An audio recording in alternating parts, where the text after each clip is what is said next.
ली है रे माई एक दिन इहे तोहर न लाई। सबसे बढ़िया घर बनाई हो 5 मंजिला लंबा। तेहू देख ली है रे माई एक दिन इहे तोहर न लाई। सबसे बढ़िया घर बनाई हो 5 मंजिला लंबा।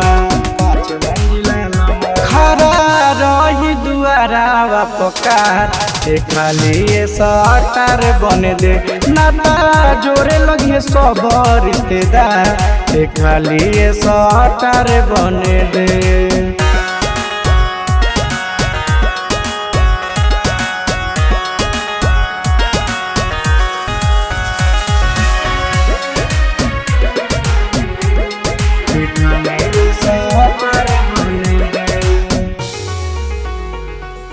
एक दिन हमरे आवाज पर दर्शक हुई है राजी। देखली ह चौतरफा माई हमरे गाना बाजी।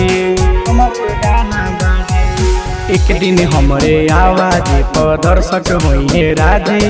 देखली ह चौतरफा माई हमरे गाना बाजी। मिले लागी हमें सबके दूल्हा खाली सटर बन दे नाता जोरे लगे सब रिश्तेदार खाली सटर बन दे।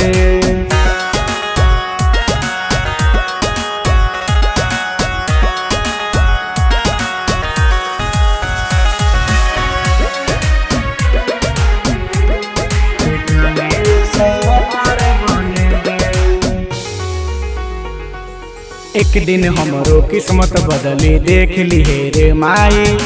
आज न तो काल दया करी है रघुराई। एक दिन हमरो किस्मत बदली देख ली है रे माई। आज न तो काल दया करी है रघुराई। चर्चा होके लगी गाँव आजवा खाली सटर बन दे नाता जोरे लगे सब रिश्तेदार खाली सटर बन दे।